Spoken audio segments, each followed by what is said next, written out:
Welcome to four sides TV. Telangana రాష్ట్రంలో తెలంగాణ రాష్ట్ర సమితి అంటే ప్రస్తుతం భారతీయ రాష్ట్ర సమితికి సంబంధించింది బాస్ మారబోతున్నారా? చంద్రశేఖరరావు, కల్వకుంట్ల చంద్రశేఖరరావు తన అధ్యక్ష పదవికి తన కొడుకు అయినటువంటి కల్వకుంట్ల తారక రామారావును నియమించబోతున్నారా? వాస్తవానికి వరంగల్లో జరిగిన గత సభలో బహిరంగ సభ ఏదైతే రజతోత్సవ సభ జరిగిందో అందులోనే ప్రధానంగా మనం ఒక విషయం గుర్తించవలసి ఉన్నది. ప్రధానమైన పోడియంలో డయాస్ మీద ఒకవైపు కేసీఆర్, ఒకవైపు కేటీఆర్ ఏదైతే ఫోటోలు వాళ్ళు పెట్టారో ఆ పార్టీకి సంబంధించిన అప్పుడే ఆ సంకేతాలు ప్రజలలోకి వెళ్ళిపోయాయి. రాబోయే కాలంలో కేసీఆర్ తప్పుకొని కేటీఆర్నే ఆ పార్టీ అధ్యక్ష పదవిని వారి అధ్యక్ష పదవిపై వారిని నియమించబోతున్నారట ఒక సంకేతం మాత్రం చాలా స్పష్టంగా ప్రజలలోకి వెళ్ళిపోయింది. గత కొన్ని రోజులుగా మనం చూస్తున్నాము. అందులో హరీష్ రావు పార్టీలో ఉంటారా, లేకుంటే హరీష్ రావుకు పార్టీ పగ్గాలు అప్పగిస్తారా, హరీష్ రావు ఎటువైపు వెళ్తున్నారు?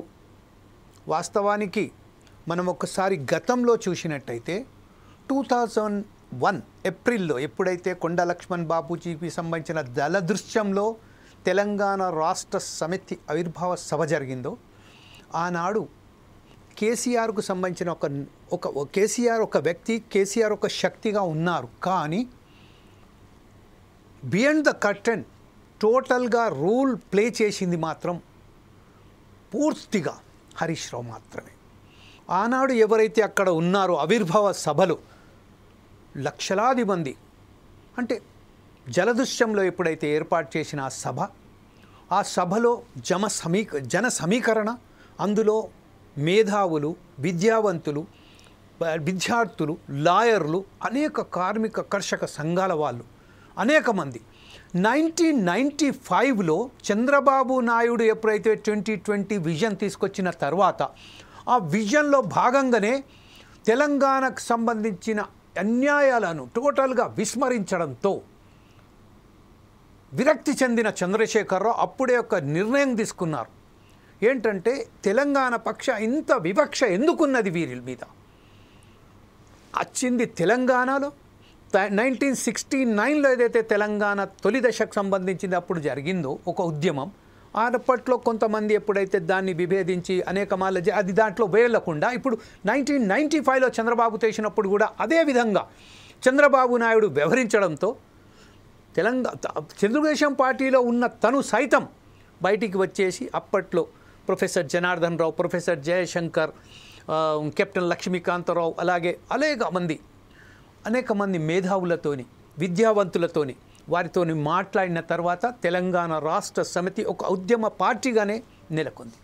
ఆ ఉద్యమ పార్టీ తర్వాత కాలంలో కరీంనగర్ మహాసభలో ఎప్పుడైతే కరీంనగర్ మహాసభకు లక్షలాది మంది హైదరాబాద్ నుండి కరీంనగర్ వెళ్ళే వరకు ఏదైతే నీరాజనం, లక్షలాది మంది రోడ్లపై వచ్చేసి కేసీఆర్ను ఎట్లా స్వాగతించారో, హరీష్ రావును ఎట్లా స్వాగతించారో అది చూసిన తర్వాత ఒక బ్రహ్మాండమైన ఒక లక్ష్యంతో తెలంగాణ రాష్ట్ర సాధనకై పోరాటంలో భాగంగా పోరాటం చేయడం జరిగింది. ఆ అనేక మార్లు పోరాటం చేసిన తర్వాత అందులో 2004లో కేటీఆర్ ఎంట్రీ అయ్యారు, 2006లో కవిత గారు ఎంట్రీ అయ్యారు. కానీ దానికన్నా ముందు మనం చూస్తే మాత్రం ఏదైతే కేసీఆర్కు ఏదైతే ఒక బ్రహ్మాండమైన కుడి భుజంలాగా పనిచేశారో హరీష్ రావు మాత్రమే.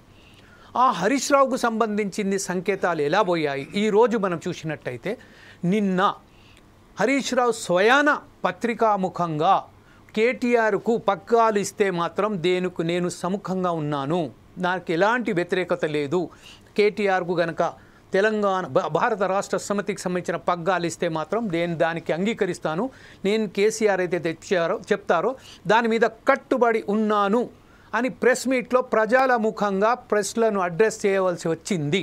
అంటే దీనంతటికి కారణమైంది వెనుక ఏమైనా గుడిపిటాని జరుగుతుందా? వాస్తవానికి కాంగ్రెస్ తెలంగాణ రాష్ట్ర సమితి ఇలాగే బీజేపీ ఈరోజు 3 త్రికోణంలా ఈరోజు తెలంగాణ రాష్ట్రానికి వచ్చే ఎన్నికలను దృష్టి పెట్టుకొని తనదైన శైలిలో ముందుకెళ్తున్నారు, దూసుకెళ్తున్నారు. బీజేపీ తను ఖచ్చితంగా తెలంగాణ రాష్ట్రంలో విజయడంక మోగిస్తుందని ఖచ్చితంగా చెప్తుంది. అదే నేపథ్యంలో బీఆర్ఎస్ సైతం కాంగ్రెస్ను ఒకసారి పట్టం ఇచ్చారు. కానీ కాంగ్రెస్ పనులు ఏదైతే చేస్తుందో దానికి ప్రజలు వ్యతిరేకత ఎక్కువ చేసింది. వచ్చే కాలంలో మేమే వస్తాము అని ఖచ్చితంగా డంక కొట్టిమని చెప్తున్నారు.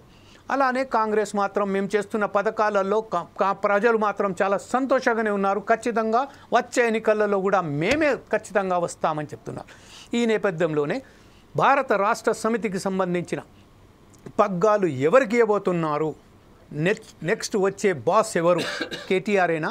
ఈ విషయంపై ఈరోజు చర్చించడానికి ఫోర్సైజ్ టీవీ నిర్వహించిన ఈ కార్యక్రమమే BRS next boss Congress కేటీఆర్ఏనా?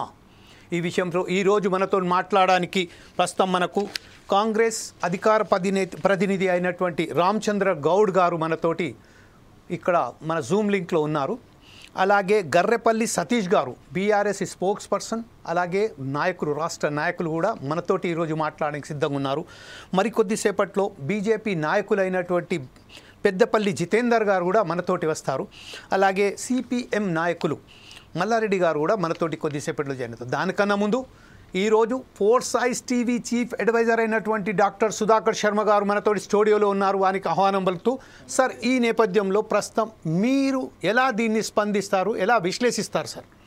Thank you జమీల్జీ. Telangana రాష్ట్రంలో అనూహ్యమైనటువంటి పరిణామాలు చోటు చేసుకోబోతున్నాయనేటువంటి అనేక సంకేతాలు వస్తున్నాయి. ఎందువల్ల అంటే మనం ఇప్పటికి 3 సార్లు ఎన్నికలకు వెళ్ళాం.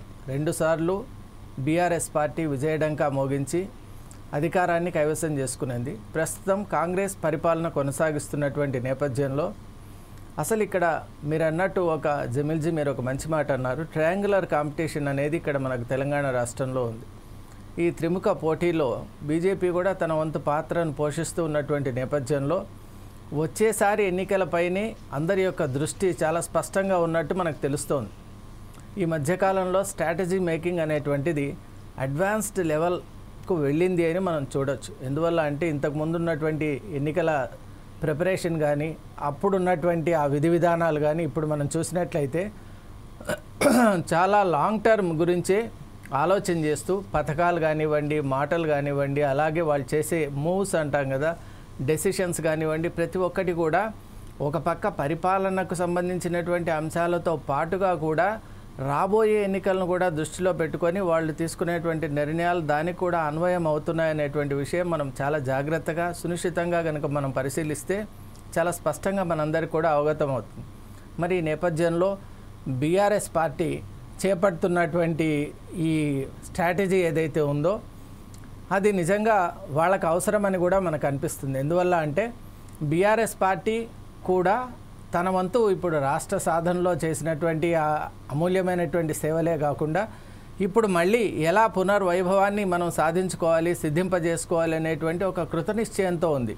మనం 25 ఇయర్స్ అంటే సిల్వర్ జూబ్లీ సందర్భంగా అక్కడ నాయకులు కానివ్వండి, అక్కడ పార్టీలలో సమావేశమైనటువంటి పెద్దలు కానివ్వండి, వాళ్ళందరి వైఖరి చూస్తే స్పష్టంగా మళ్ళీ ఒక మంచి అడుగు ముందడుగుతో వాళ్ళందరూ కూడా కదిలి పార్టీకి మళ్ళీ ఒక గొప్ప పేరును, అలాగే పార్టీని కూడా ఒక మంచి దిశ ఇవ్వాలి అనేటువంటి ఒక ఆలోచనతో ఉన్నట్టు తెలుస్తోంది. మరి ఈ నేపథ్యంలో అక్కడ మనం చూసినట్లయితే చాలా ముగ్గురు కూడా ముఖ్యమైనటువంటి వాళ్ళే. ఇప్పుడు ప్రస్తుతం ఉన్నటువంటి చంద్రశేఖరరావు గారు, అలాగే హరీష్ రావు గారు ఉన్నారు, అలాగే ఇప్పుడు తారక రామారావు గారు ఉన్నారు. కాబట్టి అంతర్గత విషయమే ఇది. మామూలుగా చెప్పాలి అంటే పార్టీ అంతర్గత విషయమైనా కూడా ఈ ప్రతి పార్టీ కూడా ఎప్పుడైతే పరిపాలన చేపడుతుందో అది రాష్ట్రం పైన దాని యొక్క ఎఫెక్ట్ అనేది ఉంటుంది. కాబట్టి మనం ఈ చర్చా కార్యక్రమాన్ని ఈరోజు తీసుకొని రావడం జరిగింది. మన మిత్రులు అలాగే వివిధ పార్టీలకు చెందినటువంటి నేతలు కూడా ఉన్నటువంటి నేపథ్యంలో ముందుగా వారందరినీ మనం ఈ విషయం గురించి అడిగి తెలుసుకుందాం. వాళ్ళ ఆలోచన సరళి ఎలా ఉందో మనం గ్రహించి ఆ తర్వాత మనం ఒక ఫ్రేమ్వర్క్ను తయారు చేసుకుందాం. Thank you జమీల్జీ. Thank you Sudhakar Sharma గారు. ప్రస్తుతం ఒకసారి మనం ఫస్ట్ గర్రెపల్లి సతీష్ గారి దగ్గరికి వెళ్దాం. బీఆర్ఎస్ నాయకులు అలాగే బీఆర్ఎస్కు సంబంధించిన స్పోక్స్ పర్సన్ సతీష్ గారు, మీరు చెప్పండి. ఇది బీఆర్ఎస్ పార్టీకి అంతర్గత వ్యవహారం మాత్రమే, ఖచ్చితంగా దీన్ని ఎలాంటి దానికి సెకండ్ టాక్స్ లేవు. కాకపోతే ఏంటంటే ఎప్పుడైతే బీఆర్ఎస్ పార్టీ ప్రజలలోకి వచ్చి ఒక 10 సంవత్సరాల పాటు అధికారంలో ఉందో అప్పుడు ప్రజలకు సంబంధించిన సమాధానాలు చెప్పాల్సిన బాధ్యత కూడా ఉంది. కాకపోతే ఈరోజు ఏదైతే ఈ సంకేతం ఏదైతే ఇచ్చారో బీఆర్ఎస్ పగ్గాలు కేటీఆర్ గారికి అప్పచెప్తున్నా అని చెప్పారు, అందులో లుకలుకలు ఏమైనా ఉన్నాయా, లేకపోతే ఖచ్చితంగా ఈ నిర్ణయంపై కేసీఆర్ తీసుకున్న నిర్ణయంపై ఏదైతే హరీష్ రావు గారు చెప్తున్నారో ఖచ్చితంగా నేను దాని మీద నిలబడి ఉంటానని, దీని మీద మీరు ఎలా విశ్లేషిస్తారు, ఎలా స్పందిస్తారండి? సార్ సతీష్ గారు. వినబడుతుందండి? ఎస్ సార్ వినబడుతుంది, మాట్లాడండి sir, please go head. Boss KCR గారు ఏ నిర్ణయం తీసుకున్నా కూడా దానికి హరీష్ రావు గారు కానీ కేటీఆర్ గారు కానీ పార్టీ నేతలు కానీ కార్యకర్తలు కానీ అందరు కూడా ఆ దారిలో నడవాల్సిన అవసరం ఉంటుంది. ఖచ్చితంగా కేసీఆర్ గారు వెంటనే నడుస్తారు అని ఏది చెప్తారా, ఏది డిసైడ్ చేస్తారా అనేది ఇంకా చెప్పలేదు, అది డిసైడ్ అవ్వలేదు. బట్ ఏది ఏమైనప్పటికీ కూడా ప్రెసిడెంట్ అయినప్పుడు, అధ్యక్షుడు అయినప్పుడు వర్కింగ్ ప్రెసిడెంట్ కేటీఆర్ గారు ముందుకు సాగుతూ ఉన్నారు. ప్రజలలో ఒక యంగ్స్టర్ గా, ఒక మంచి నాయకుడిగా, గతంలో మంత్రిగా, ఒక ఐటీ పంచాయతీరాజ్ శాఖ కానీ ఇంకా ఐటీ రంగంలో కానీ ఇటు తెలంగాణ అభివృద్ధి పదంలో నడిచే విషయంలో కానీ తెలంగాణకు ప్రపంచ ఖ్యాతిని పొందే దిశగా కానీ ఒక యంగ్ అండ్ డైనమిక్ లీడర్ గా కేటీఆర్ గారు ముందుకు సాగుతా ఉన్నారు. అది అందరూ ప్రపంచం అంతా తెలిసిన విషయమే. తెలంగాణలో కూడా ప్రతి ఒక్కరు కూడా ఆశించదగ్గ విషయాలు. ఇంకోటి అంతకుమించి కేటీఆర్ గారు ఏంటంటే ప్రతి ఒక్క వర్గాన్ని కూడా కలపకపోయే వ్యక్తి. ఒక అన్ని వర్గాలు, సినిమా ఇండస్ట్రీ కానీ, ఇటు డాక్టర్స్ కానీ, అఫీషియల్స్ కానీ, రాజకీయ నాయకులు కానీ, ఇంకా దేశంలో ఉన్న నాయకుల్ని కూడా కలుపుకుపోయి రాష్ట్రానికి పేరు తెచ్చే దిశగా, రాష్ట్రంలో పెట్టుబడులు వచ్చే దిశగా ఇట్లా పనిచేసి మంచి పేరు తెచ్చుకున్న నాయకుడు కేటీఆర్ గారు. అది అందరికీ తెలిసిన విషయమే. ఏదేమైనా కూడా ఇప్పుడు మనం హరీష్ రావు గారిని అనవసరంగా అనడము లేదు, మీరు ఏమంటారు, ఇప్పుడు ఆయన ఏమంటారండి, కేసీఆర్ గారు వల్లనే ఈరోజు హరీష్ రావు గారు మంచి ఉన్నత స్థాయికి వచ్చారు, మంచి పేరు ప్రఖ్యాతలు సంపాదించుకున్నారు. హరీష్ రావు గారు కూడా అప్పటి నుంచి కూడా పార్టీ స్థాపించినప్పటి నుంచి కూడా మరి ఎంతో కష్టపడి ప్రజల్లో మంచి పేరును సంపాదించుకొని ఒక మంచి గొప్ప నాయకుడు, ప్రజల నాయకుడుగా ఎదిగిన వ్యక్తి హరీష్ రావు గారు కూడా. ఈరోజు ఏది ఏమైనా కూడా అందరూ కూడా పార్టీ కానీ, పార్టీ నాయకులు కానీ కేవలం కేసీఆర్ గారు ఏది చెప్తే అది వింటారే తప్ప ఎవరు ప్రక్కతో పట్టే పరిస్థితి లేదు, ఎవరికి అంత అవసరం కూడా లేదు. ఈరోజు హరీష్ రావు గారిని మీరు ఏది ఎన్నిసార్లు అడిగినా కూడా ఆయన ఒకటే మాట చెప్తా ఉన్నాడు, నాకు కేసీఆర్ గారు గురువు, కేసీఆర్ గారు బాస్ ఏది చెప్తే నేను అది చేయడం నా కర్తవ్యం. రేపు కేటీఆర్ గారు కూడా రేపు అధ్యక్ష పదవి ఇస్తే అది కేటీఆర్ గారిని కూడా ఫాలో అవ్వాల్సిన రెస్పాన్సిబిలిటీ అందరికీ ఉంటుంది. కేవలం హరీష్ రావు గారికే కాదు కదండి. ఈ రోజు కేసీఆర్ గారు చెప్తే పార్టీ మొత్తం ఎట్లయితే ఫాలో అవుతుందో, రేపు కేటీఆర్ గారు ఒకవేళ అధ్యక్ష పదవికి వస్తే ఆయన చెప్తే ఖచ్చితంగా అందరూ ఫాలో అవ్వాల్సిన అవసరం ఉంటుంది. దాన్ని ఒక్కరికే ఆపాదించి హరీష్ రావు గారికి ఆపాదించినట్టు లేకపోతే ఇంకొకరికి ఆపాదించినట్టు కాదు కదా. ఇది కేవలం పార్టీ విషయము. రేపటి రోజు కేసీఆర్ గారు ఎలాంటి నిర్ణయాలు తీసుకుంటాడో చూడాల్సి ఉంటుంది. ఇంకొక విషయం కూడా అండి, ఏ పార్టీ అయినా కూడా మనం నార్మల్ గా చెప్పుకోవాలంటే ఏ పార్టీ అయినా కూడా పార్టీ అధ్యక్ష పదవి ఇవ్వచ్చేమో, కానీ ప్రజల ఆదరణ పొందాల్సిన బాధ్యత మళ్ళీ కేటీఆర్ గారి మీద ఉంటది. మళ్ళీ పార్టీని ప్రభుత్వంలోకి తీసుకురావాల్సిన బాధ్యత మళ్ళీ కేటీఆర్ గారి మీద ఉంటది. ఈ రోజు బడుగు బలహీన వర్గాలకు ఉన్న ఆపదలు, కష్టాలు కానీ, ఈ రోజు కాంగ్రెస్ పెడుతున్న ఇబ్బందులు కానీ, ఈ రోజు వాళ్ళ గ్యారంటీలు కానీ, ఇవన్నీ నమ్మక ద్రోహాలు కానీ, ఇవన్నీ ఎండగట్టి ప్రజలకు చెప్పి మళ్ళీ మన తెలంగాణ రాష్ట్రంలో ఎట్లా ముందుకు పోవాలి, తెలంగాణ రాష్ట్రం ఏ విధంగా అయితే ముందుకు సాగుతుందని ఇవన్నీ కూడా ప్రజలకు వివరించి కష్టపడి రేపు ప్రభుత్వంలోకి మళ్ళీ మన బీఆర్ఎస్ పార్టీని తీసుకురావాల్సిన బాధ్యత కూడా కేటీఆర్ గారి భుజాల మీద ఉంది. అంటే మీరు మాటికి కేటీఆర్ గారే అంటున్నారు, కేసీఆర్ గారి ప్రస్తావన తీసుకురావట్లేదు, అది గమనించాలి సతీష్ గారు మీరు. అంటే కేటీఆర్ గారు యాజ్ ఏ వర్కింగ్ ప్రెసిడెంట్ గానీ అతను నిర్ణయాత్మకమైన శక్తిగా మారినట్టుగా మీరు చెప్తున్నారు. ఇప్పుడు మీరు ఒక విషయం చెప్తున్నా అండి, ఈరోజు మన ఫాదర్ ఉంటారు ఇంట్లో, మన తండ్రి ఉంటారు ఇంట్లో. ఒక ఫంక్షన్ చేస్తే తండ్రి మన ఒక కొడుకు నేనున్నా, కొడుకు అప్పచెప్తారు, చూసుకోరా నాన్న అని చెప్తారు. ఈరోజు తండ్రి నిర్ణయం తీసుకుంటాడు, ఫైనల్ డిసిజన్ తండ్రిది ఉంటుంది 100%. కానీ గ్రౌండ్ వర్క్ అంతా చేసి నేను మరి డాడీ ఇది చేస్తున్నాను, ఇది అయితే బాగుంటుంది అని చెప్పే పరిస్థితులు మనం ముందుకు సాగుతుంటాం. కానీ పెద్దవాళ్ళు ప్రతిదానికి కూడా వచ్చే అవకాశం ఉండదు. ఆయన ఒక తెలంగాణ రాష్ట్రాన్ని తీసుకొచ్చిన ఒక మహానేత, ఆయనకు తెలియదు లేదు, ఆయన కొత్తగా మనం నేర్పించేది లేదు. ఆయన ప్రతి ఇంచు తెలంగాణ రాష్ట్రంలో ఏ జిల్లాలో ఏం కావాలి, ఎక్కడ పెట్టుబడులు కావాలి, ఎక్కడ విద్యా సంస్థలు కావాలి, ఎక్కడ మెడికల్ కాలేజీలు కావాలి, ఇట్లా ప్రతి ఒక్కటి కూడా తెలిసిన ఒక గొప్ప మహానాయకుడు. ఆయనకు మనం చెప్పేది ఏముంటదండి. రోజు కేటీఆర్ గారు రాష్ట్ర సభ కూడా చూసినాం, అన్ని లక్షల మంది సభకు వచ్చిరంటే కేటీఆర్ గారు ప్రతి జిల్లాకి వెళ్ళి ఈ యొక్క కాంగ్రెస్ ని ఎండగడుతూ మనకు ఖచ్చితంగా మళ్ళీ బీఆర్ఎస్ పార్టీ రావాలి, కేసీఆర్ గారు మళ్ళీ రావాలి, కేసీఆర్ గారు మళ్ళీ ముఖ్యమంత్రి అయితే ఈ రోజు రాష్ట్రం బాగుపడుతున్న ఉద్దేశంతో పనిచేసిన నాయకుడు కేటీఆర్ గారు రైట్ సతీష్ గారు, మనం ఒకసారి ఇప్పుడు ప్రస్తుతం మనం రామచంద్ర గౌడ్ గారి దగ్గర వెళ్దాం. కాంగ్రెస్ నాయకులు రామచంద్ర గౌడ్ గారు, మీరు చెప్పండి, ప్రస్తుతం ఏదైతే స్పెక్యులేషన్స్ చేస్తున్నామో అది వాస్తవానికి కేటీఆర్ గారు ఏదైతే ఉన్నదో యాక్చువల్లీ వర్కింగ్ ప్రెసిడెంట్గా అతను ఏదైతే నిర్ణయం తీసుకున్నారో ఖచ్చితంగా అది వాస్తవం, అది exactly he has taking what is the decisions he is taking, that's a perfect one. But at the same time as a ఫాదర్గా ఒక పెద్ద బాస్ లాగా కేసీఆర్ దాన్ని సర్వీలెన్స్లో పెట్టుకున్నారని చెప్తున్నారు. కాకపోతే ఒక విషయం మాత్రం దానికి సంబంధించిన సతీష్ గారు కూడా తర్వాత మనం జవాబు చెప్పాల్సి ఉన్నది. కుటుంబ పాలననే మనం తీసుకెళ్తున్నామా అంటే వాస్తవానికి తెలంగాణ రాష్ట్ర సమితి కానివ్వండి, భారతీయ రాష్ట్ర సమితి కానివ్వండి, ఏదైతే ఉన్నదో ఆవిర్భావం సమయంలో ఎప్పుడైతే చెప్పారో ఆ విషయాన్ని మర్చిపోయి ఈరోజు కుటుంబానికి సంబంధించిన వారినే దానికి నాయకత్వం వహించాలనే దిశగా వెళ్తున్నారు. ఈ విషయంపై రామచంద్ర గౌడ్ గారు మీరేమంటారండి? నమస్కారం సార్ అందరికీ. Sir go head sir please. ముఖ్యంగా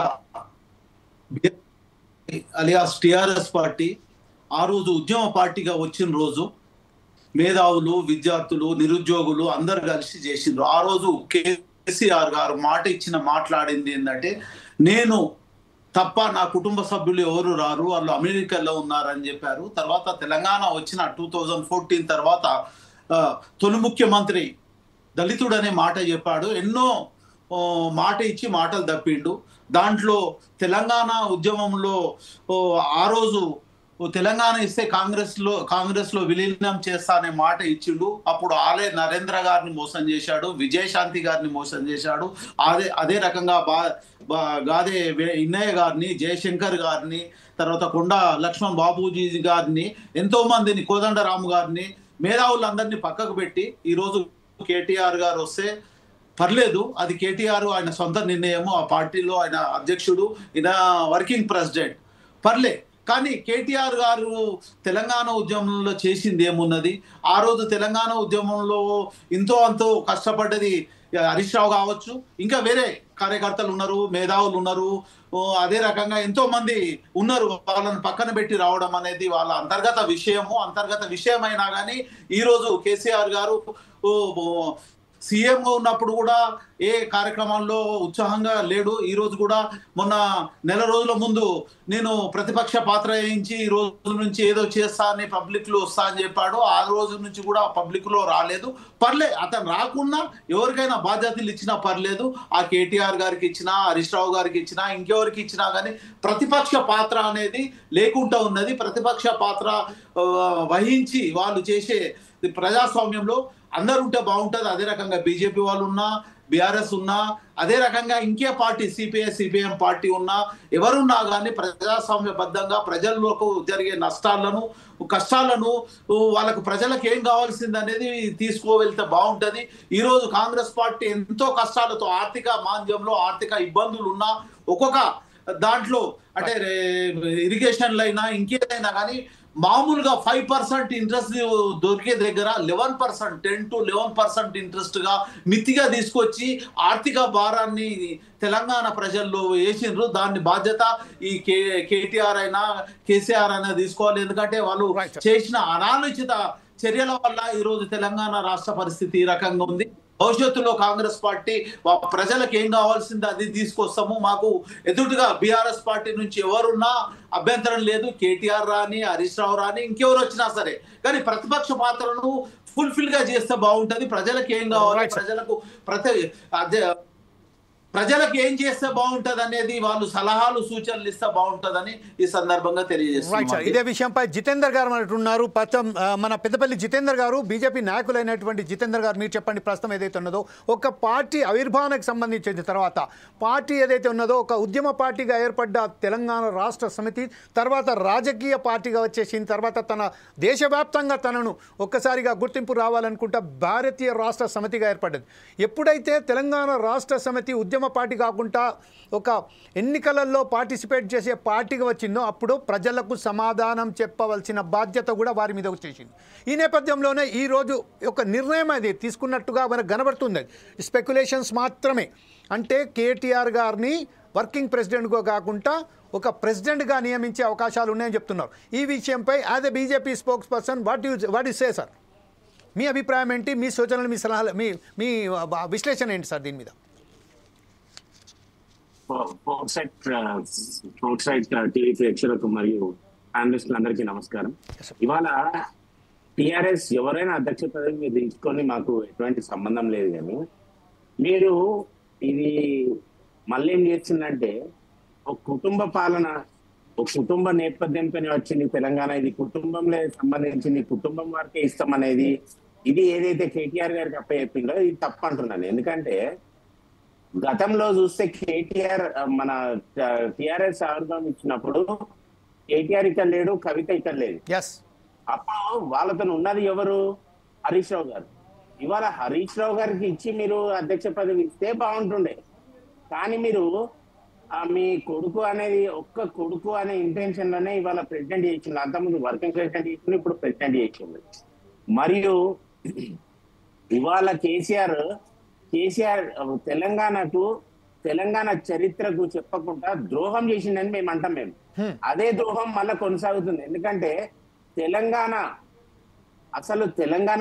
చరిత్ర, మనము తెలంగాణ ఎట్లా వచ్చింది, ఇప్పుడున్న తెలంగాణ కాదు, అసలు భారతదేశంలో మనం నిజాం నుంచి వెళ్ళి మనకు తెలంగాణ మనము ఆవిర్భవించినప్పుడు, మనకు ఇక్కడికి మనకు ఇండిపెండెన్స్ వచ్చినప్పుడు అప్పుడు కొట్లాడిన వ్యక్తులు ఎవరు, ఇప్పుడు చేసేది అట్లాంటి చరిత్రని తీసుకొచ్చేట్లా ఇవాళ ఫెయిల్యూర్ అయిందని చెప్పాలి బీఆర్ఎస్ అండ్ టీఆర్ఎస్. ఎందుకంటే ఇవాళ తెలంగాణ చరిత్రలో ఇవాళ టీఆర్ఎస్ గవర్నమెంట్ ఏమంటుంది, మొన్నటిదాకా గవర్నమెంట్ ఉన్నప్పుడు నిజాం ఒక గొప్ప రాజు, నిజాం లాంటి రాజు లేడు, నిజాం లాంటి వ్యక్తి లేడు అని చెప్పి, నిజాం లాంటి వ్యక్తి ఉన్నప్పుడు తెలంగాణ ఇంత డెవలప్ అయిందని చెప్పి కూడా చెప్పడం జరిగింది. అసలు నిజాం అంటాడు ఒక దొంగని మీరు ఇవాళ ఒక తెలంగాణ హీరోగా చేసుడు ఎంతవరకు కరెక్ట్ అని చెప్పి మేము మాట్లాడుతున్నాం. ఇవాళ మీరు మాట్లాడితే ఇవాళ ఒక పెద్ద చరిత్రని మీరు తిరగరాసిన మీరు అసలు నిజాం అనేది ఒక దొంగని పట్టుకొని ఇవాళ చాలా మంది కవులు వాళ్ళ గోస వినిపించింది. అసలు ఏమని తెలంగాణ ఉద్యమంలో మీరు కాళోజీ గారిని చూస్తేనే వట్టి కాళోజీ గారిని ముంగడ పెట్టిండ్రు. తర్వాత అప్పుడున్న ఉద్యమం సమయంలో శ్రీశ్రీ గారు మాట్లాడింది, శ్రీశ్రీ గారు వట్టిగా రాసుడు మందం అయింది, కానీ కృష్ణమాచారి గారు ఉద్యమంలో పాల్గొన్నారు. మళ్ళా వారు చరిత్ర కూడా వారు రాసుడు కూడా రాసిండు. ఏమని రాసిండు? జితేందర్ గారు, ప్రస్తుతం మనం మాట్లాడుతుంది బీఆర్ఎస్ కు సంబంధించింది పగ్గాలు కేటీఆర్ గారికి అప్పగించబోతున్నారా? గత చరిత్రలో పోతే బీఆర్ఎస్ సంబంధించిన తెలంగాణ ఉద్యమం ఎలా వచ్చింది, నిజాం ఏం చేశాడు, నిజాంకు సంబంధించి ఏమున్నది, నిజాం పాలనలో దొరలు, రెడ్లు, రావులు, రప్పలు ఏం చేశారు అనేది కాదు. ఆ సమస్య ఏంటంటే ప్రస్తుతం బీఆర్ఎస్ పగ్గాలు కేటీఆర్ గారికి అప్పగించబోతున్నారు. ఈ విషయంపై మాట్లాడారు. నేనేమంటున్నా, అదే దొరల పాలనని ఇవాళ మళ్ళా కొనసాగిస్తున్నారు బీఆర్ఎస్ గవర్నమెంట్. బీఆర్ఎస్ పార్టీ ఏదైతే ఉన్నదో అంత ముందు కూడా అదే చేసింది, ఇప్పుడు కూడా అదే చేస్తున్నారు. నెక్స్ట్ దొరల పాలన తీసుకొచ్చేందుకు ట్రై చేసింది కూడా వీరే. ఎందుకంటే ఇవాళ మీరు భూ సంస్కరణ తీసుకొచ్చి మీరు అసలు కబ్జా మీద ఎవరైతే లబ్ధిదారులు ఉన్నారో వాళ్ళ పేర్లు తీసేసి వేరే వేరే పేర్లు పెట్టించి అందరికీ ధరణి అనే పేరుతో ప్రతి ఒక్కరికి ఇబ్బంది పెట్టిన ఫస్ట్ వ్యక్తి దాన్ని చూడాల్సిందంటే కేటీఆర్. ఎందుకంటే ఆ ధరణి ప్రపోజల్ తీసుకొచ్చింది కేటీఆరే. అట్లాంటి వ్యక్తిని ఇవాళ నువ్వు తీసుకొచ్చి రాష్ట్ర ప్రభుత్వం రాష్ట్ర అధ్యక్షునిగా మీరు నియమించిందంటే రేపు మళ్ళా దొరల పాలన మీరు తీసుకురాబోతున్నారు. ఈ దొరల పాలనకు మీరు నాంది పలికి దాన్ని కొనసాగిస్తున్న వ్యక్తులు ఎవరైనా ఉన్నారంటే సతీష్ గారు, ఇప్పుడు ప్రస్తుతం ఏదైతే మన మిత్రులు చెప్తున్నారో, జితేందర్ గారు చెప్తున్నారు, కేవలం ఏంటంటే వారికి అభ్యంతరం లేదు, కేసీఆర్ ఎవరినన్నా నిర్మించుకోండి యాజ్ ఏ ప్రెసిడెంట్గా, కేటీఆర్ గారిని పెట్టండి, హరీష్ రావు గారిని పెట్టండి. కాకపోతే ఏంటంటే కేటీఆర్ గత ప్రభుత్వంలో కేటీఆర్ గారి వలననే ఈరోజు రాష్ట్రం మొత్తం ఈ దశలో వచ్చేసింది, అప్పుల పాలైంది, ఎక్కడ కూడా భూ సంస్కరణలకు సంబంధించిన ఎక్కడ కూడా కాలేదు. అలాగే ధరణిలో కూడా ప్రధాన పాత్ర కేటీఆర్ గారే వహించారని చెప్తున్నారు. ఈ విషయంపై కేటీఆర్ గారిని ఒకవేళ గనక అధ్యక్షునిగా ఎన్నుకుంటే అది వచ్చే అంటే ఇంకా ఎప్పుడైతే ఎలక్షన్స్ వస్తాయో అప్పుడు ఇంకా పెను ప్రమాదంగా మారే అవకాశం ఉన్నట్టుగా చెప్తున్నారు. మీరేమంటారండి హరీష్ రావు గారు ఈ విషయంలో? సతీష్ గారు, I'm very sorry sir, Garrepalli Satish గారు. ఓ వినబడుతుందండి? Yes, sir. I am very sorry that I have pronounced your name a false. I mean Harish Rao, because I have Harish Rao in my mind, that's why. Okay, go ahead, Satish garu, sorry. It's okay.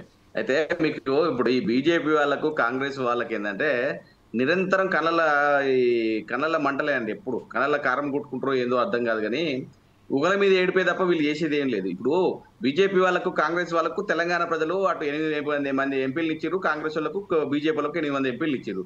వీళ్ళు చిల్లు కావా తెలంగాణ రాష్ట్రానికి తీసుకొచ్చింది లేదు, ఏడ్చింది లేదు, వీళ్ళ వల్ల ఏం అయితలేదు దేవుడానికి స్వయాన ముఖ్యమంత్రి రేవంత్ రెడ్డి గారే నాతోనే అయితలేదు, నన్ను ఏం చేయమంటారు, నన్ను చంపుతారా తింటారా చిల్లి గవ్వ నమ్ముతలేరు చెప్పులు. హలో మాట్లాడండి, వస్తుంది సార్, వినబడుతుంది. వాళ్ళు చంపుతారా, నన్ను ఏం చేస్తారు మీరు, నన్ను ఏం చేస్తారు మీరు, నన్ను చంపుతారా అని చెప్పేసి రకరకాలుగా అంటే ఎవరైతే కూడని మాటలు అనరాని మాటలు మాట్లాడిన సందర్భాలు మనం చూస్తాం. ఒకటి, వీళ్ళకు మినిమం కనీసం కాంగ్రెస్ వాళ్ళకైతే నైతిక విలువలు లేదు. వాళ్ళు ఎందుకు పార్టీలు ప్రభుత్వంలోకి వచ్చిరో ఎందుకున్నారో కూడా వాళ్ళకు సోయి లేకుండా ఉన్న పరిస్థితులు ఉన్నారు వాళ్ళు. ఈరోజు రాష్ట్రంలో ఈరోజు ఒక విషయం గుర్తుపెట్టుకోవాలండి, తెలంగాణ రాష్ట్రంలో ఉద్యోగాల కోసం కొట్లాడితే కేటీఆర్ గారు వచ్చి ధర్నాలు వేసే విషయం నిరుద్యోగులందరూ కూడా తెలంగాణ భవన్ వైపు తరలి రాలేదా? మీరు చూడలేదా? ఈ మీడియా సంస్థలు ఈ రోజు ఏదైతే రైతుల రుణమాఫీ గురించి రుణమాఫీ ఇయ్యండి సగం ఇచ్చి సగం ఎక్కుంటే రైతులందరూ తెలంగాణ భవన్ పైకి వచ్చి రోడ్ల మీదకి వచ్చి ధర్నా చేస్తే కేటీఆర్ అన్నాని తెలంగాణ భవన్ రాలేదని మేము ప్రశ్నిస్తా ఉన్నాం. మూడోది, లగచర్ల ఘటనలో గాని హెచ్సిలో గాని మరి ఇంకొకడ గాని భూములు లాక్కుంటా ఉంటే మా భూములు మాకు కావాలని చెప్పి కొట్లాడుతూ ఉన్న పరిస్థితులు మనం చూస్తా ఉంటే కూడా మా భూములు మాకు కావాలన్నా రేవంత్ అన్న రేవంత్ అన్న మమ్మల్ని జీవితాలు నాశనం చేస్తుండు, కేటీఆర్ అన్న మా భూములు మాకు తెలంగాణ భవన్ వైపు తరలి రాలేదా ఈ భూముల బాధితులు అందరని అడుగుతున్నా. ఈ రోజు హైదరాబాద్ లో పేరుతో సతీష్ గారు జస్ట్ 1 సెకండ్ అండి. సతీష్ గారు జస్ట్ 1 సెకండ్. సతీష్ గారు 1 సెకండ్. ఎవరైతే అక్కడ అన్మ్యూట్ చేసి ఉన్నారో వాళ్ళు ప్లీజ్ మ్యూట్ చేయండి. ఎప్పుడైతే మీ మాట మీకు ఎప్పుడైతే క్వశ్చన్ అడగబోతుందో అప్పుడే మీరు కొంచెం అన్మ్యూట్ చేసి మాట్లాడండి దయచేసి. సతీష్ గారు మాట్లాడేటప్పుడు మీ ఫోన్లను మ్యూట్ చేసుకోండి. Okay sir, carry on Satish గారు. అదేనండి మీకు చెప్పబోయేది అదే. ఈ రోజు కేటీఆర్ ఏం చేసిండా అని మాట్లాడుతున్నారు కొంతమంది సన్నాసులు. కేటీఆర్ గారు చేసింది ఏంది? లగచర్ల ఘటనలో కానీ ఎవరైతే భూముల కోసం కొట్లాడుతున్న భూములు ప్రభుత్వం లాక్కుంటే కూడా ఆ భూముల కోసం అన్న మమ్మల్ని కాపాడంటే కేటీఆర్ గారు వెనుకున్నారు. నిరుద్యోగుల కోసం కేటీఆర్ గారు వెనుకున్నారు, ఇటు ఉద్యోగాల కోసం కేటీఆర్ గారు వెనుకున్నారు. ఇదే విధంగా ఏదైతే ఈ హైడ్రా పేరుతో మూసి పేరుతో ఇండ్లని గులుస్తా ఉంటే వాళ్ళ వెనక అన్నా కేటీఆర్ అన్నా కాపాడంటే కేటీఆర్ గారు ముందున్న పరిస్థితి మనం చూస్తా ఉంటాం. రకరకాలుగా రైతులకు వెన్నంటి ఉండి రైతుల రుణమాఫీ కానీ, రైతు భరోసా కానీ, రైతు బీమా కానీ, రైతులకు బోనస్ విషయంలో కానీ ప్రతిదానికి అన్నా అంటే కేటీఆర్ అన్న ముందున్న పరిస్థితి మనం చూస్తాం. ఐటీ రంగంలో ఏమవుతుంది కానీ ప్రతి విషయంలో పరిశ్రమలు కానీ పెట్టుబడులు కానీ ప్రతి దాంట్లో కూడా ఈ రోజు ప్రభుత్వాన్ని ప్రశ్నిస్తూ ప్రజలకు ఏదైతే కావాలో ఆ దాన్ని ప్రజలకు వాళ్ళు చెప్పిన 420 హామీలు నెరవేర్చే దిశగా కాంగ్రెస్ కు గుర్తు చేస్తున్నది ఎవరు అంటే కేవలం కేటీఆర్ గారు. అలాంటి కేటీఆర్ గారే రేపటి యువతరానికి అవసరం అని చెప్పి ఈ రోజు ప్రపంచమంతా తెలంగాణ రాష్ట్రమే కాదు దేశంలో ఎంతో మంది చదువుకున్నలు మేధావులు ఎంతో మంది కూడా ఈ రోజు కేటీఆర్ గారు లాంటి నాయకుడు రావాలి. ఇలాంటి నాయకుడు వస్తారే ఈ రోజు సమాజం బాగుపడుతుంది, పరిశ్రమలు వస్తాయి, పెట్టుబడులు వస్తాయి, ప్రభుత్వ ఉద్యోగాలే కాదు ప్రైవేట్ రంగంలో కూడా ఉద్యోగ అవకాశాలు పెడుతున్న ఉద్దేశంతో ముందుకు సాగుతున్న పరిస్థితి. అట్లాంటి పరిస్థితుల్లో రాష్ట్రంలో వరి ధాన్యం కొనలేక కొనుగోలు కేంద్రాల కాడ ఎండ దెబ్బకు రైతులు చనిపోతా ఉన్నారు. ఈ రోజు అక్కడ ఎండ దెబ్బకు రైతులు చనిపోతే ధాన్య రాశులన్నీ ఆడ పడి నీళ్లలో కొట్టుకపోతా ఉంటే ఇలా ఇక్కడ అందాల రాష్ట్రంతో తిరుగుతున్నారు రేవంత్ రెడ్డి గారు. కాదా ఇదని ఈ రోజు తెలంగాణ సమాజం మొత్తం అడుగుతా ఉంది. రైట్, ఓకే సతీష్ గారు, I will back again to you again I back to you. Bus ఒకసారి మనం రామచంద్ర గౌడ్ దగ్గరికి వెళ్దాం. గౌడ్ గారు, రామచంద్ర గౌడ్ గారు, ఇప్పుడు ప్రస్తుతం మన మిత్రులు సతీష్ గారు చెప్పినట్టుగా ఏదైతే ప్రస్తుతం ఏదైతే ఉన్నో రాష్ట్రంలో సమస్యల పట్ల పూర్తిగా అవగాహన ఉన్న కేటీఆర్ సరి అయిన వ్యక్తి అధ్యక్ష పదవికి అని వారు నిర్దక్షిణంగా వారు చాలా ఖచ్చితంగా కరాఖండిగా చెప్తున్నారు. హరీష్ రావు గారు కూడా అదే సమానంలో ఉన్నారు. కానీ అతనికన్నా ముందు ఇప్పుడు ప్రస్తుతం ఏదైతే ఉన్నదో కేటీఆర్ గారి నాయకత్వంలో బ్రహ్మాండంగా కొనసాగే అవకాశాలు ఉన్నాయని చెప్తున్నారు. అలాగే అదేవిధంగా ఈరోజు రాష్ట్రంలో అనేక సమస్యలతో కొట్టుమిట్టాడుతూ ఈరోజు రైతులు ఎంత ఆవేదన చెందుతున్నారో దానికి బదులు ఈరోజు అందాల పోటీలు ఇక్కడ నిర్వహించి అక్కడ ఈ విషయంలో అందాల రాశీలు వాళ్ళు తిరుగుతున్న సమయంలో వీళ్ళు వీక్షిస్తున్నారని చెప్తున్నారు. ఈ విషయంపై మీ సమాధానం ఏంటండి? రైతులకు సంబంధించి ఒక సంవత్సరంలోనే 55,000 కోట్ల రూపాయలు ఖర్చు చేసిన ప్రభుత్వము. సార్ మీ ఫోన్ ఒకసారి రొటేట్ చేసుకోండి సార్, ఎందుకంటే మీ కొంచెం ఇట్లా yes come on speak out sir, go ahead. ఇది సుమారుగా 10 సంవత్సరాలున్న బీఆర్ఎస్ పార్టీ కూడా చేయలేని పనిని కాంగ్రెస్ పార్టీ ఒక సంవత్సరం లోపలనే 55,000 కోట్ల రూపాయలు రైతులకు ఖర్చు చేసిన ప్రభుత్వము కాంగ్రెస్ పార్టీ అండి. దాంట్లో 22,000 కోట్ల రూపాయలు రైతు రుణమాఫీ అనుకోండి, రైతులకు సంబంధించి ఎంతో చేయడం జరిగింది. మరియు పంట ఉత్పత్తిలో కూడా తెలంగాణ రాష్ట్రము దేశంలో రికార్డు స్థాయిలో పంటలు ఉత్పత్తి చేయడం జరిగింది. అది ఈ వానాకాలం అనుకోండి, యాసంగి పంటలు అనుకోండి, తీసుకోవట్లో కూడా ఇంతకు ముందు వర్షానికి ఎలాంటి ఇబ్బందులు జరిగినా కానీ దాన్ని తీసుకోవట్లో ముందున్నారు. ఇప్పటి వరకు లాస్ట్ టైంలో ప్రతి గింజను కూడా తీసుకోవడం జరిగింది. ఈ రోజు 62% వరకు రైతుల నుంచి ఈ వడ్లు తీసుకోవడం జరిగింది. ఇంకా భవిష్యత్తులో పూర్తిగా తీసుకోవడం జరుగుతుంది. అది కూడా రికార్డు స్థాయిలో, దేశంలో కూడా రికార్డు స్థాయిలో తీసుకోవడం జరిగింది. అదే రకంగా ఇప్పుడు కొన్ని ఆర్థిక ఇబ్బందులు దేని గురించి జరుగుతున్నాయి, వాళ్ళు ఈ తీసుకొచ్చిన రుణాలు ఏ రకంగా తీసుకొచ్చిన అనాలోచిత రుణాలను తీసుకొచ్చారు.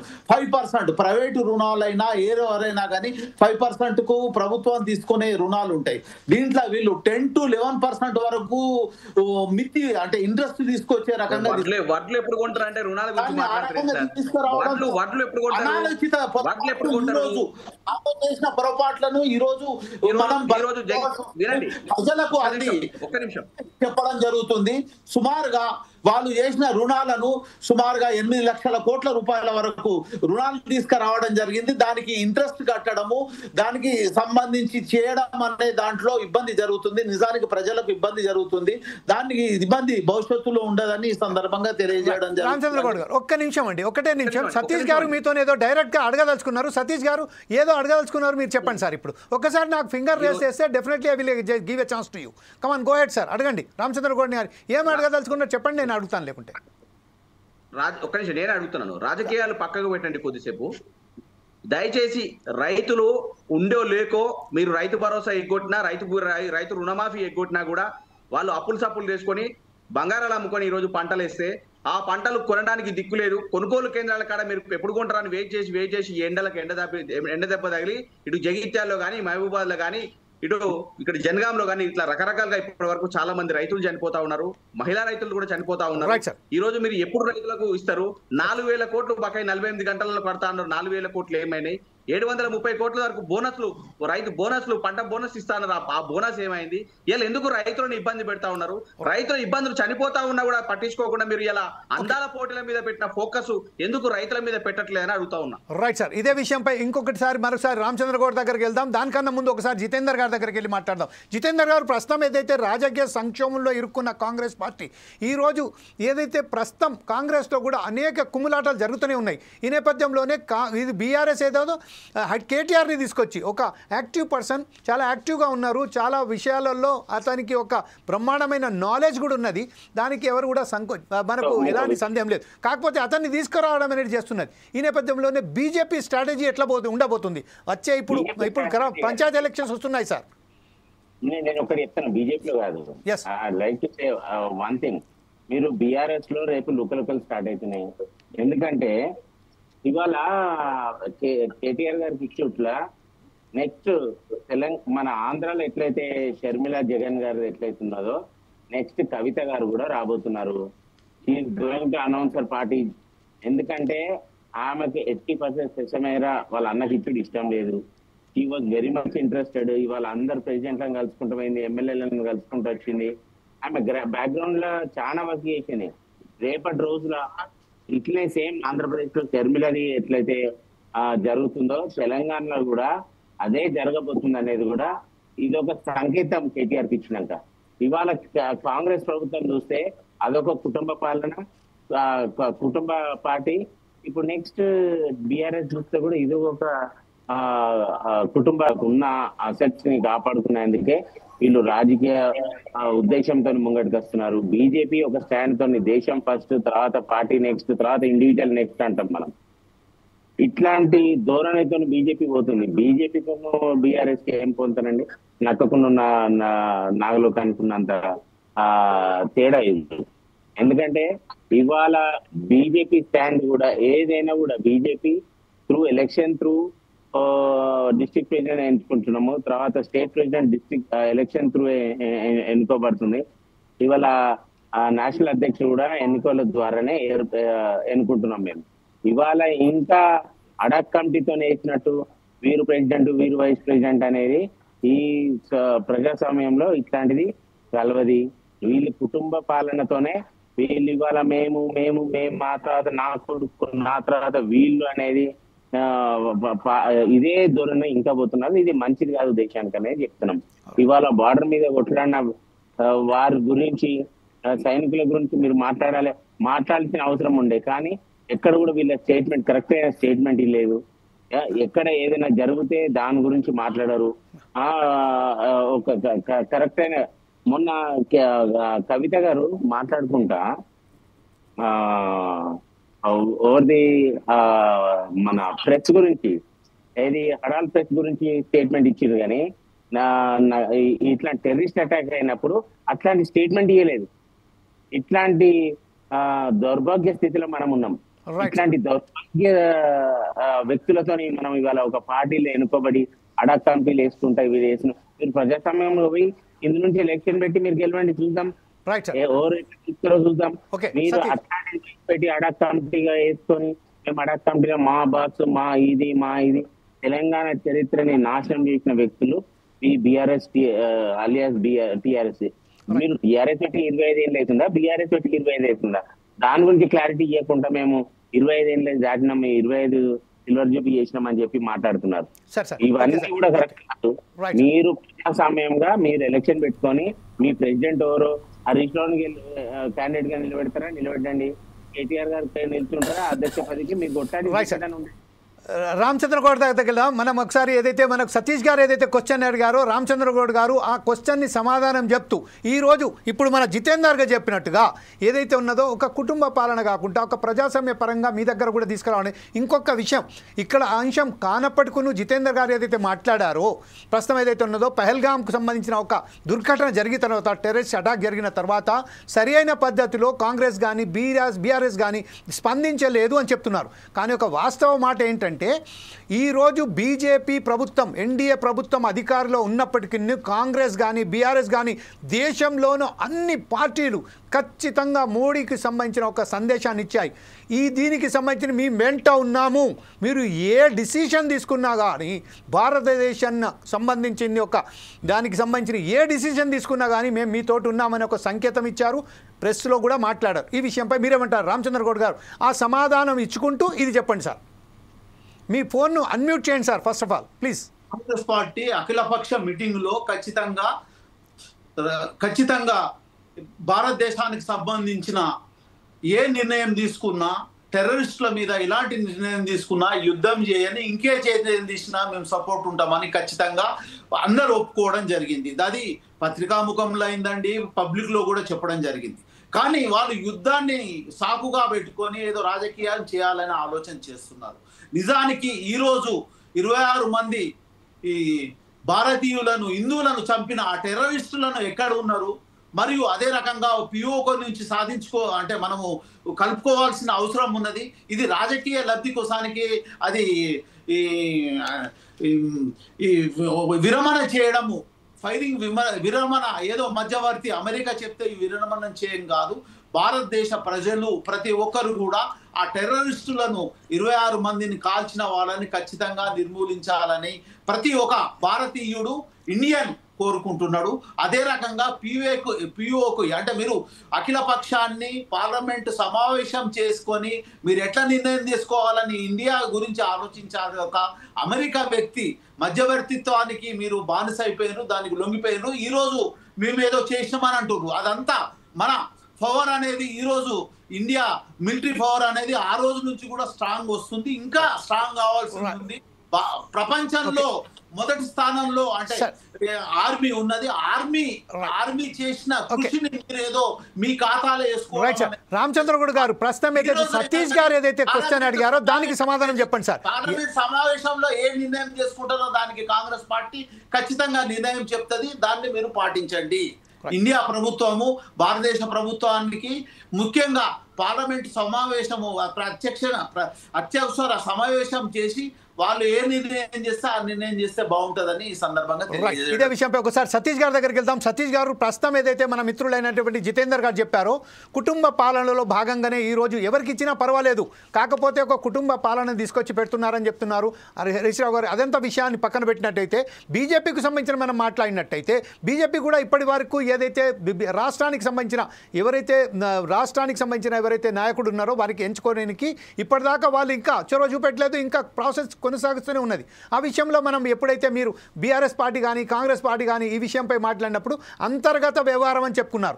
ఈరోజు ఎప్పుడైతే బీఆర్ఎస్ పార్టీకి సంబంధించిన వ్యవహారం ఎప్పుడైతే పార్టీ అధ్యక్ష పదవులు ఎవరికి ఇవ్వాలి అనే విషయంలో ఈరోజు బీజేపీ పార్టీ ఈరోజు నాయకులు స్పోక్స్ పర్సన్ అనేటువంటి ఈ విషయంలో చెప్తున్నారు. అలాగే ఇంకొక విషయం కవిత గారి మీద కూడా చెప్పారు. ఏంటంటే ఎప్పుడైతే పహల్గామ్ దాడిలో అటాక్ జరిగిందో అప్పుడు స్టేట్మెంట్ ఇవ్వకుండా ఎప్పుడైతే దాడి జరిగిందో అప్పుడు వచ్చారు కవిత గారు అని చెప్తున్నారు. ఈ విషయంపై మీరే స్పందిస్తారండి, మీరు ఎలా స్పందిస్తారు? తెలుగు బీజేపీ వాళ్ళు తెలుగుని మాట్లాడతారా తెలుగు లేక మాట్లాడతారా అర్థం అవట్లేదు. ఒకటి. రెండోది, వెరీ క్లియర్ గా ప్రపంచంలో అన్ని పార్టీలు, కులాలకు, మతాలకు, పార్టీలకు అతీతంగా అందరు కలిసి మేము కేంద్ర ప్రభుత్వానికి మద్దతు పలుకుతాం, మీరు యుద్ధానికి ముందుకెళ్తే ఖచ్చితంగా మా మద్దతు ఉంటుంది, ఆర్మీ జవాన్లకు, ఆర్మీ కుటుంబాలకు మేమందరం అండగుంటామని ప్రతి ఒక్కరు, దేశంలో ఉన్న ప్రతి ఒక్కరు చెప్పడం జరిగింది. మరి వాళ్ళు కళ్ళు మూసుకపోయినాయా, చెవులు మూసుకపోయినాయా వాళ్ళు తెలుసుకోవాలి.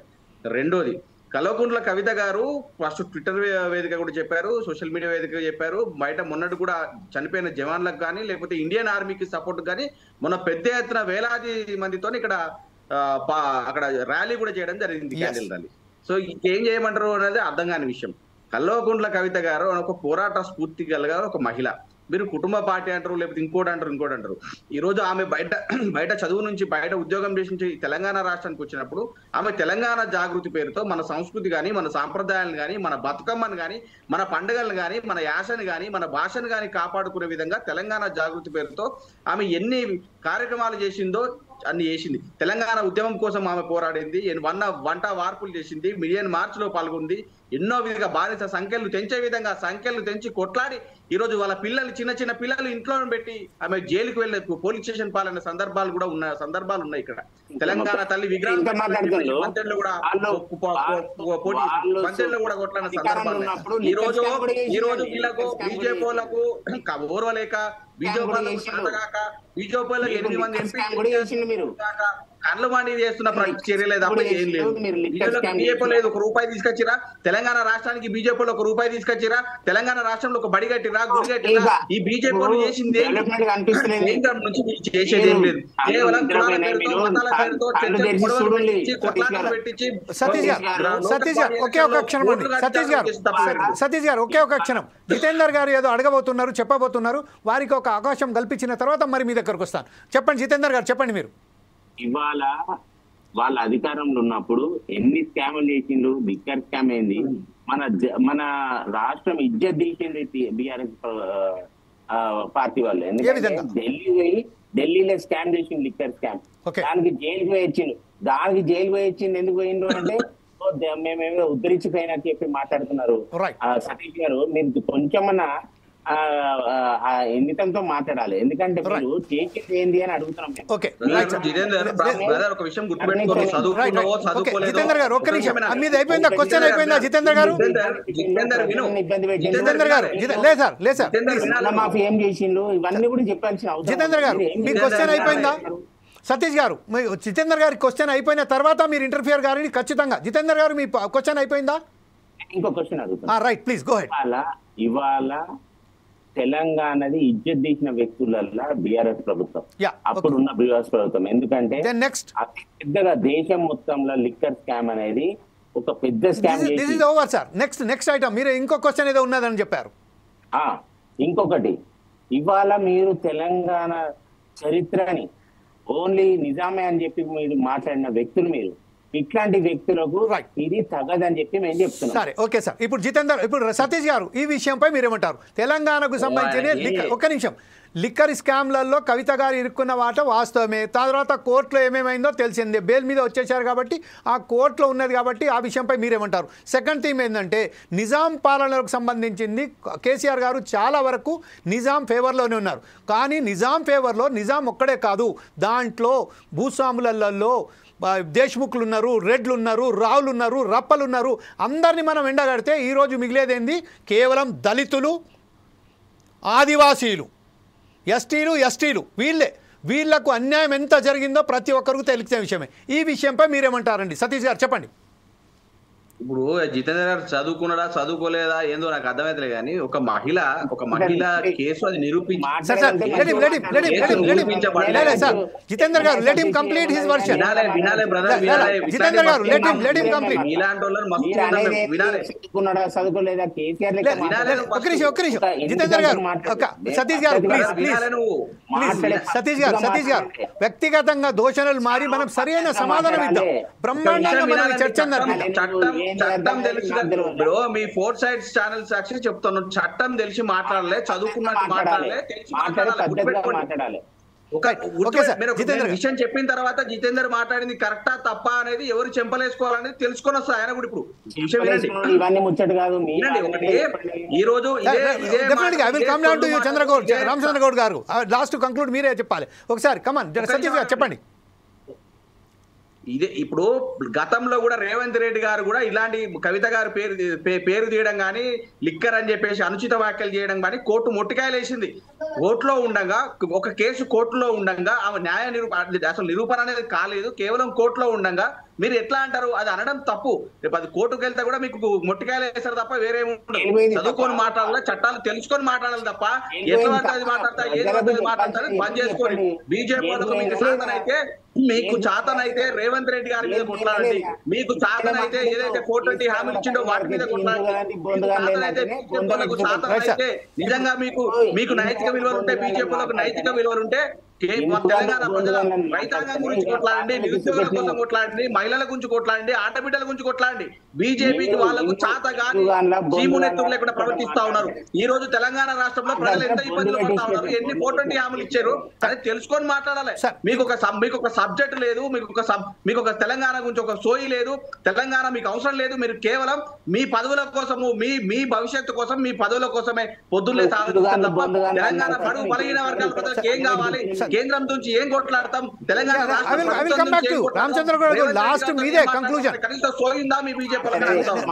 రామచంద్రగౌడ్ గారు మీ దగ్గరికి వస్తాను. సతీష్ గారు ఇంకొక క్వశ్చన్ ఏంటంటే, ఇప్పుడు మన జితేందర్ గారు చెప్పినట్టుగా ఇప్పుడు త్రిముఖ పోటీ ఉంది. ఒకటి ఏంటంటే ఇటు కేటీఆర్ గారు ఉన్నారు, ఇటు హరీష్ రావు గారు ఉన్నారు, అలాగే రేపు రాబోయే కాలంలో కల్వకుంట్ల కవిత గారు కూడా అధ్యక్ష పదవి గురించి పగ్గాలు చేపట్టడానికి ఆమె కూడా ఇప్పుడు ఏదైతే ఆంధ్రప్రదేశ్లో జగన్మోహన్ రెడ్డి, ఇంకొక విషయం మనం గుర్తించాలండి, గతంలో ఏదైతే ఉన్నదో వైఎస్ రాజశేఖర్ రెడ్డి పావురాలగుట్ట చనిపోయిన తర్వాత జగన్మోహన్ రెడ్డి విశ్వ ప్రయత్నం చేశారు ఆ పగ్గాలు చేపట్టడానికి, చీఫ్ మినిస్టర్ కానీ ప్రజలు ఒప్పుకోలేదు. ఈరోజు ప్రస్తుతం ఏదైతే ఉన్నదో కేటీఆర్, కల్వకుంట్ల కవిత గారు ముగ్గురు కూడా త్రిముఖ పోటీ కనబడుతుంది. ఈ విషయంపై ఒక స్పష్టమైన ప్రకటన ఇచ్చే కేసీఆర్ నుంచి వెళ్ళి వచ్చే అవకాశం ఉందా? తప్పకుండా అండి. KCR is the boss. ఈ రోజు తెలంగాణ అంటే కేసీఆర్, తెలంగాణ రాష్ట్రం తెచ్చింది కేసీఆర్. తెలంగాణ రాష్ట్రంలో బీఆర్ఎస్ పార్టీ ఒక్కటే తెలంగాణ బడుగు బలహీన వర్గాల కోసం కొట్లాడింది, గతంలో కొట్లాడింది, ఇప్పుడు కొట్లాడుతుంది, నెక్స్ట్ కూడా కొట్లాడుతుంది. ఖచ్చితంగా కేసీఆర్ గారు నిర్ణయం ఒకటి తీసుకుంటారు. ఆ నిర్ణయం ఖచ్చితంగా ప్రతి ఒక్క బీఆర్ఎస్ కార్యకర్తలతో సహా శిరస వహిస్తారు. ఎందుకంటే మా అందరికి బాస్ ఒకటే కేసీఆర్. రైట్. ఇదే విషయంపై లాస్ట్ కంక్లూజన్గా రామచంద్రగౌడ్ గారు ప్రస్తుతం ఏదైతే మీరు ఫింగర్ రేస్ చేశారో ఆ సమాధాని తోడు ఈరోజు ఏదైతే జరిగిందో, గత ప్రభుత్వాలు ఏం చేశాయో, ఈరోజు బీజేపీ పార్టీ కూడా ఒక బలమైన పార్టీగా తెలంగాణ రాష్ట్రంలో రాబోతుంది. ఇలాంటి కుమ్ములాటల వల్ల బీజేపీ ఖచ్చితంగా ఈ అవకాశాన్ని ఉపయోగించి ఖచ్చితంగా ప్రజలలో వెళ్ళి వీరందరిని ఎండగట్టి రాష్ట్రంలో అధికారంలో రావడానికి ప్రయత్నం ఏది చేస్తున్నదో దీని మీద కాంగ్రెస్ పార్టీ అధికార ప్రతినిధిగా మీరేమంటారండి? ముఖ్యంగా బీఆర్ఎస్ బీజేపీ రెండు కలిసి ఈ గత ఎన్నికల్లో ఫస్ట్ 2023లో ప్రతిపక్ష పాత్ర బీఆర్ఎస్ పార్టీ టీఆర్ఎస్ పార్టీకి వచ్చింది. సుమారుగా 38 సీట్లు అనుకోండి. తర్వాత ఎంపీ ఎలక్షన్లు వస్తే 0. దేనికి? అది బీజేపీకి ఓట్లు డైవర్షన్ అయినాయి. బీజేపీ బీఆర్ఎస్ కలిస్తేనే కాంగ్రెస్ పార్టీని ఏం చేయలేకపోయారు ఒకటి. ఇంకోటి బీఆర్ఎస్ పార్టీ అంతర్గత వ్యవహారం, వాళ్ళ దాంట్లో ఎవరు వచ్చినా ఆ పార్టీ పరిస్థితి కొద్దిగా ఇబ్బందికరంగా ఉంది. దాన్ని స్ట్రాంగ్ చేసి ప్రజలలో పోయి ప్రతిపక్ష పాత్ర వహించండి. మీరు 18 నెలల్లో, సుమారుగా 15 నెలల్లో మీరు ప్రతిపక్షంగా మీరు మాట్లాడినప్పుడు నేను మాట్లాడలేదు, మీరు మాట్లాడండి. కాంగ్రెస్ పార్టీ ఉందా తెలంగాణ? 23 ప్రతిపక్ష పాత్ర ఉంది, ఈ రోజు 0. కాంగ్రెస్ పార్టీ ఉందా అన్న తెలంగాణ? భవిష్యత్తులో మీరు బీజేపీ బీఆర్ఎస్ కలిస్తేనేమన్నా కొట్లాడడానికి కాంగ్రెస్ పార్టీ ఉందా అన్న తెలంగాణ? గట్టిగా కావాలని కోరుకుంటున్నామండి. మీరు మధ్యలో మాట్లాడాల్సిన అవసరం, మీరు ఏం పాత్ర పోషిస్తారో మీరు చేయండి. ఇంకోటి, మేము ప్రజలకు సంబంధించి మేమేం చేయాలో ఇంకా మాకు 3.5 సంవత్సరాల ఉంది. 3.5 సంవత్సరాల్లో మేము కష్టపడి ప్రజల మన్నన పొంది ప్రజలకు ఏం కావాలో అది చేస్తేనే భవిష్యత్తు ఉంటుంది. ఈ రోజు బీజేపీ పార్టీ అనుకోండి, బీఆర్ఎస్, అటు ఈటల రాజేందర్ గారు అనుకోండి, ఇటు బీఆర్ఎస్ పార్టీ అనుకోండి, కుమ్ముకాయ ఇద్దరు కలిసి పార్టీని అంటే ఈ ప్రభుత్వాన్ని కూల్చేస్తామని ఎన్నో రకాలుగా మాట్లాడుతున్నారు. మీకు ప్రజలు 5 సంవత్సరాలు పరిపాలించే హక్కు ఇచ్చిన తర్వాత మీరు ఏ రకంగా ప్రభుత్వం మీది మాట్లాడిన తర్వాత ప్రజలు మాకు 5 సంవత్సరాలు 5 సంవత్సరాల్లో మేము ప్రజలకు మీరు బీఆర్ఎస్ ఒక్కటి కదా ఎమ్మెల్యే గెలిపించేది మీ ఇద్దరు 2 పార్టీలు కలిసి ఎలక్షన్ కి జరగలేదా? మీ ఇద్దరు ఒకటి కాదా? పార్టీని గెలిపించింది మీరు. ఇదే విషయంపై ఒక్కసారి మనం లాస్ట్ గా కంక్లూడ్ గా హరీష్ రావు గారు ఏదైతే ప్రెస్ మీడియాను ప్రజలను ఉద్దేశించి మాట్లాడారో ఒకసారి చూసిన తర్వాత మనం సుధాకర్ శర్మ గారి దగ్గర కంక్లూజన్ గా వెళ్దాం. హరీష్ రావు గారు ఏం మాట్లాడారో ఒకసారి PCR can you play that byte? PCR can you play that byte?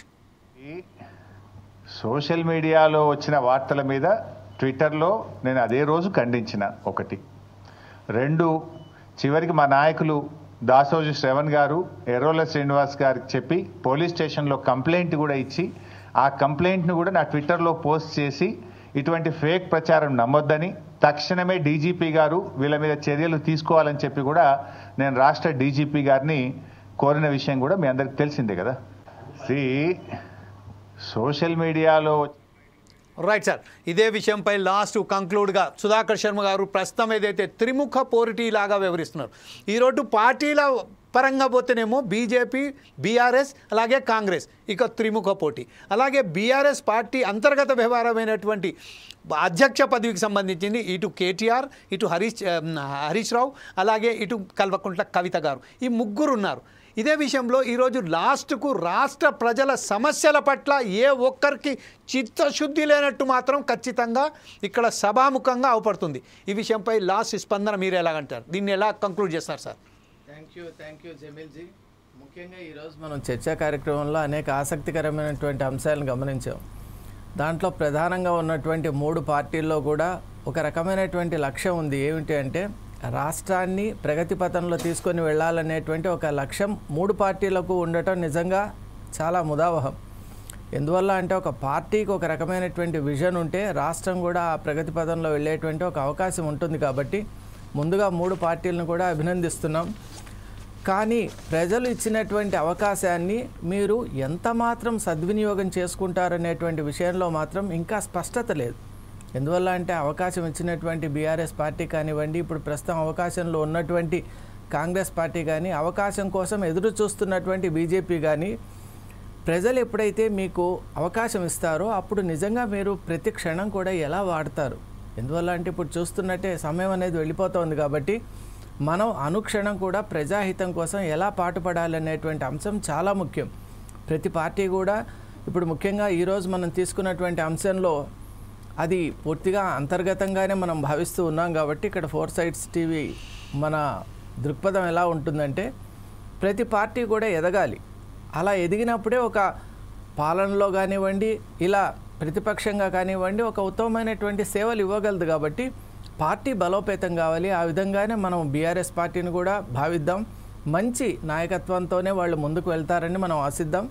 అలాగే మిగతా పార్టీలు కూడా ఏ విధమైనటువంటి ఒక దృక్పథం ఉందో అది కూడా చాలా అభినందనీయమే. ఎందువల్ల అంటే రాష్ట్ర ప్రగతి అనేది మనకు తెలంగాణ రాష్ట్రం ఏర్పడడంలో ఉన్నటువంటి లక్ష్యం ఏమిటి అంటే అన్ని రాష్ట్రాలకు తలమానికంగా ఉండాలి, ఆదర్శవంతంగా ఉండాలనేటువంటి ఒక ఉద్దేశంతో తెలంగాణ రాష్ట్రాన్ని మనం ఎంతో కష్టపడి ఎంతోమంది అమరులై ఈ విధమైనటువంటి రాష్ట్రం ఏర్పడింది. కాబట్టి రాష్ట్రం ఏర్పడినటువంటి స్ఫూర్తిని మాత్రం ఏ పార్టీ మర్చిపోయినా ప్రజలు దాన్ని ఆదరించరు అనేటువంటి విషయాన్ని ప్రతి పార్టీ గుర్తుపెట్టుకోవాలి అని విజ్ఞప్తి చేస్తూ సెలవు తీసుకుంటున్నాను. Thank you very much Sudhakar Sharma గారు. ప్రస్తుతం ఏదైతే చూస్తున్నామో పార్టీ ఏదైనప్పటికీ అధికారంలో ఉన్నా అధికారంలో లేకున్నా ప్రజాపక్షం అంటే అధికారంలో ఉన్నా ప్రతిపక్షంలో ఉన్నా కూడా ప్రజా శ్రేయస్సే ప్రజా సంక్షేమమే ధ్యేయంగా ఏ పార్టీ అయినా ముందుకు రావాలి. వారి అధ్యక్షులు ఎవరైనా పెట్టనియండి, ఆ దళితుడే కానివ్వండి, నాన్ దళితుడే కానివ్వండి, ఎవరైనా కానివ్వండి, ప్రజా శ్రేయస్సు కోరుతూ ప్రజల ముందుకు ప్రజల జవాబుదారీతనంగా హుందాగా వ్యవహరించాలని కోరుతూ ఈరోజు పార్టిసిపేట్ చేసినందుకు గర్రెపల్లి సతీష్ గారికి, బీఆర్ఎస్ నాయకులైనటువంటి గర్రెపల్లి సతీష్ గారికి, అలాగే పెద్దపల్లి జితేందర్ బీజేపీ నాయకుడు అయినటువంటి జితేందర్ గారికి, అలాగే కాంగ్రెస్ నాయకులైనటువంటి రామచంద్ర గౌడ్ గారికి ప్రత్యేక ధన్యవాదాలు చేస్తూ, అలాగే మా పోర్ట్ సాయిస్ టీవీ చీఫ్ అడ్వైజర్ అయినటువంటి సుధాకర్ శర్మ గారికి కూడా ధన్యవాదాలు చెప్తూ రేపు మరొక కార్యక్రమంతో మీ ముందుకు వస్తాం. అప్పటిదాకా చూస్తూనే ఉండండి పోర్ట్ సాయిస్ టీవీ.